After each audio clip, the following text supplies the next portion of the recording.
Kakinada rural Vakalapudi పంచాయతీలో గల Uma educational and technical society కాకినాడలో సంస్థ కార్యాలయం నందు కృత్రిమ పరికరాలు పంపిణీ చేశారు. ఈ కార్యక్రమానికి ముఖ్య అతిథిగా శాసనసభ్యులు పంతం వెంకటేశ్వరరావు హాజరయ్యారు. ఈ సందర్భంగా ఆయన మాట్లాడుతూ ముందుగా విభిన్న ప్రతిభావంతుల అవసరాల గురించి ప్రస్తావిస్తూ Uma educational and technical society Kakinada వారు జిల్లా దివ్యాంగుల పునరావాస కేంద్రం ద్వారా దివ్యాంగులకు ఎన్నో పునరావాస కార్యక్రమాలు నిర్వహిస్తున్నారని తెలియజేశారు. ఈరోజు నా చేతుల మీదుగా 75 మందికి అవసరమైన కృత్రిమ మరియు సహాయ పరికరాలను పంపిణీ చేయడం జరుగుతోంది అని అన్నారు.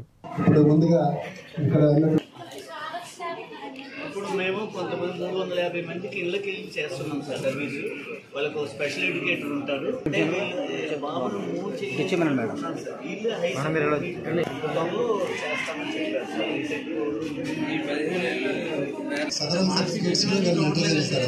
మాస్ ప్లాన్ లో కూడా లేదు సార్. హై సపోర్ట్ నీడ్ అని 2016 యాక్ట్ లో ఉంది సార్. హై సపోర్ట్ నీడ్స్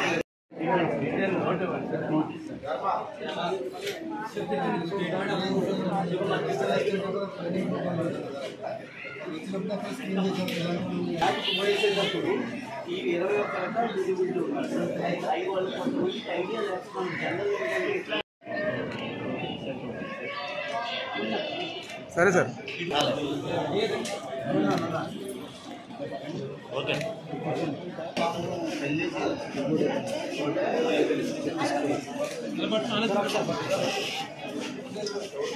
సరే సార్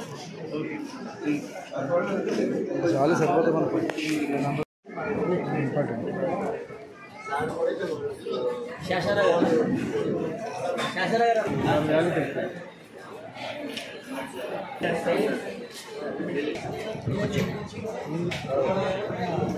ఎమ్మెల్యే గారు ఒకసారి ఆయన పట్టుకుని నడిపించారు సార్.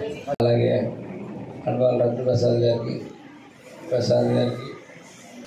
ఒక విధానంగా ఆలోచన విధానం బాగుంది.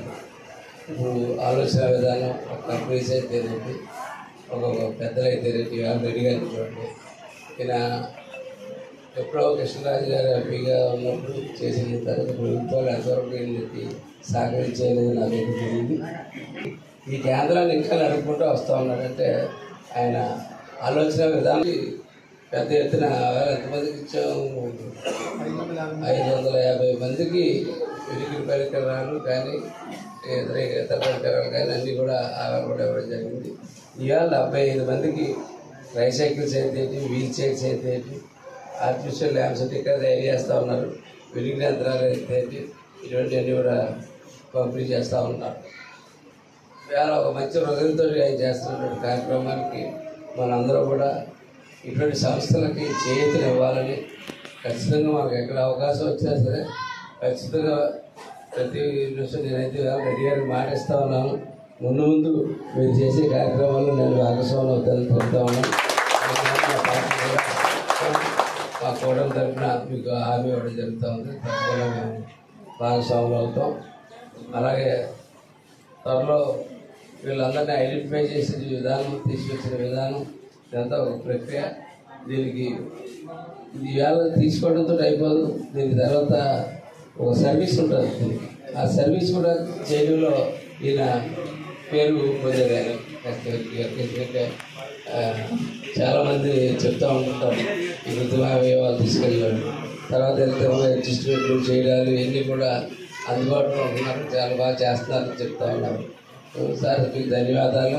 అలాగే ఈ ఉమా వికాస కేంద్రం యొక్క దానికి ఇప్పుడు కూడా నేను వస్తే అంటాను. గతంలో పాలరాజు గారు ఉన్న టైం నుంచి కూడా మేము కానీ దీంట్లో మేము ఒక భాగస్వాములు అవలాగా ఇప్పుడు దాకా ఇవాళ అవకాశం వచ్చింది. త్వరలో తప్పకుండా ఇందులో కూడా ఎటువంటి కార్యక్రమాలు చేస్తే అందులో కూడా మేము భాగస్వాములు అవుతామని చెప్పి తెలియజేసుకుంటూ అందరికీ ఇక్కడికి వచ్చినటువంటి కోరుకుంటూ